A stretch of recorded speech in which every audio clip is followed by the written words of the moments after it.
It is slimmer, lighter and tougher, and chock full of AI.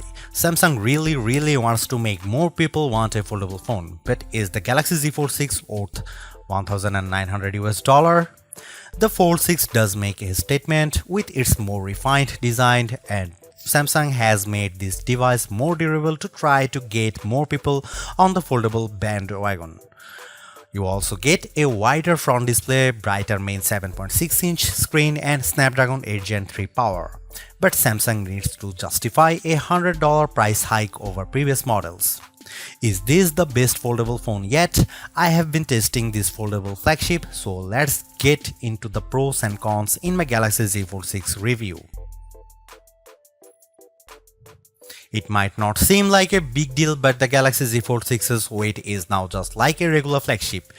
At 8.43 ounces, the Z Fold 6 is about the same weight as the iPhone 14 Pro Max, which I use as my daily phone. Yes, the titanium-based iPhone 15 Pro Max and Galaxy S24 Ultra are even lighter, but I can comfortably carry this foldable in my pocket. The OnePlus Open is a bit heavier and the Pixel Fold weighs at a whopping 10 ounces. It also helps that Samsung has shaved off some of the thickness. When closed, the Z Fold 6 is 0.48 inches, down from 0.53 inches on the Fold 5.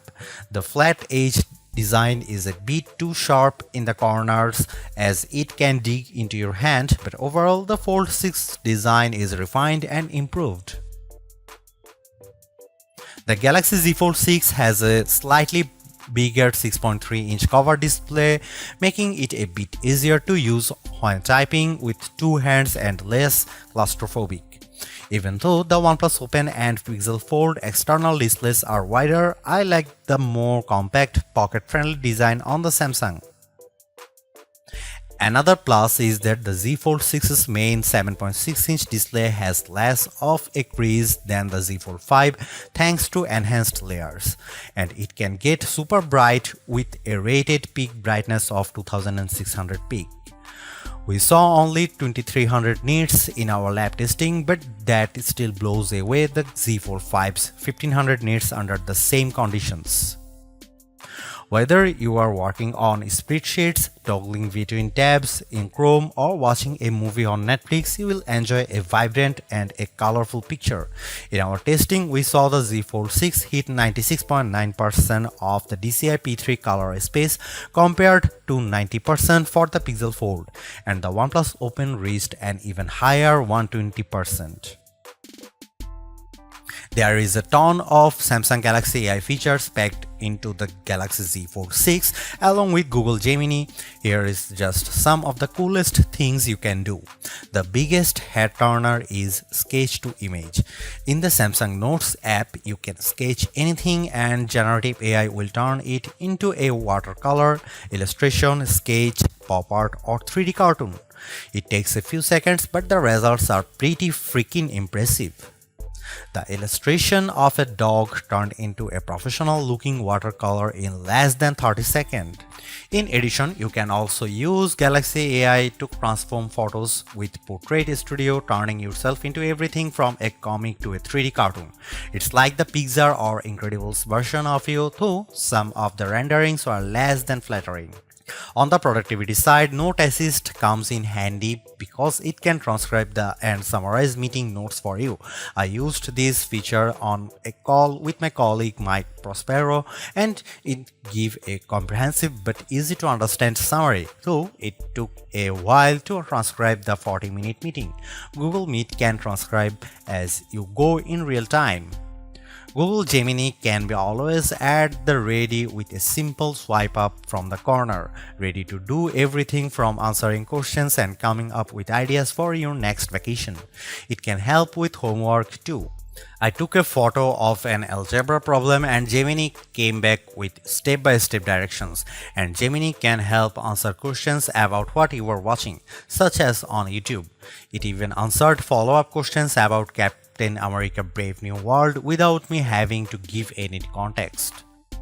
Last but not least, the Interpreter app on the Galaxy Z Fold 6 lets you translate conversations in real time and leverages both the main and cover display so both you and the person you are speaking with can see what's being said. I tested this feature with a colleague who spoke Arabic and I asked him what the thought of the Z Fold 6. Despite a bit of a delay, the conversation flowed smoothly with the audio and text.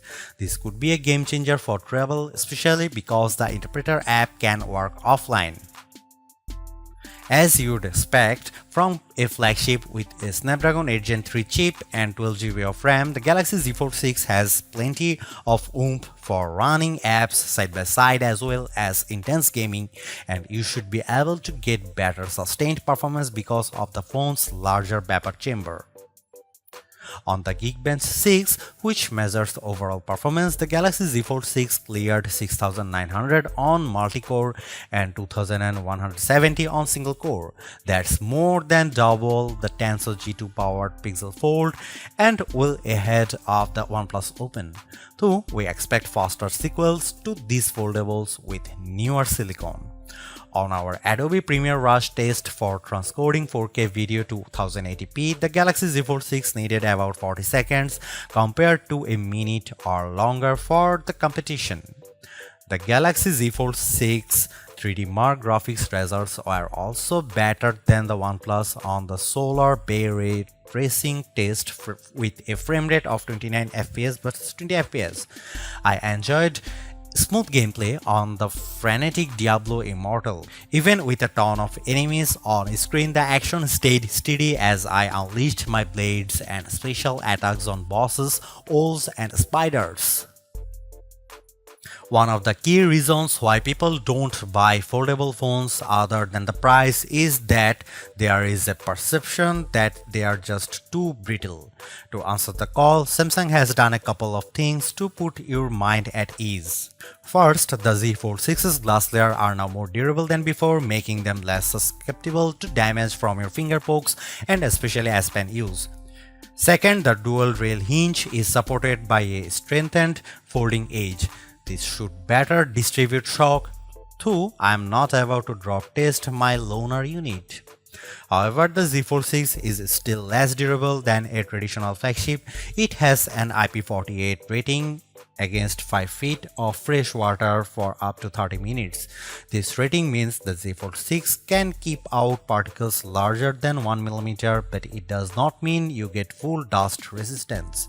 So I would hesitate to take this phone to the beach.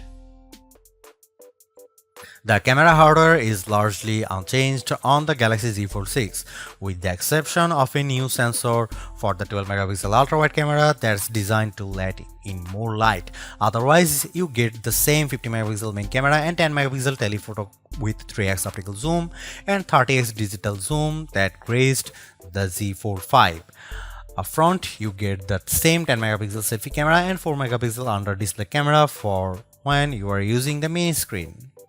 Don't get me wrong, the image quality is quite as strong from the Z Fold 6, but if you are paying this much money, you should get the same 200MP sensor as the Galaxy S24 Ultra. In this portrait comparison with the OnePlus Open, the Z Fold 6 produces a much crispier portrait. The OnePlus blows out the right side of my face in the sun and delivers less detail in my shirt. Here you can see some camera details from the Galaxy Z Fold 6.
Even though we are on the 6th gen of Samsung's foldable, the overall market is still super small, making up just 1.5% of phones sold. Will the Galaxy Z Fold 6 change people's minds? If you are someone who loves the idea of having a huge screen on the go along with lots of AI features, this could be the flagship for you. I like the lighter weight, slightly bigger front display and strong Snapdragon 8 Gen 3 performance, and the AI features can come in handy, helping you be more productive and have more fun. But that 1900 US dollar is pretty tough to swallow when Samsung hasn't made that many changes in terms of that hardware. The OnePlus Open's camera performance isn't quite as strong and it's heavier device, but it's pushing the envelope a bit more with its multitasking software and faster charging, and you get a wider front screen for $200 less. Others may want to wait to see what the new Google Pixel 9 Pro Fold has in store. For now, I would say the Galaxy Z Fold 6 is the most well-rounded foldable phone for me, but it is still very much a niche device for power users. Thanks for watching, see you in the next one.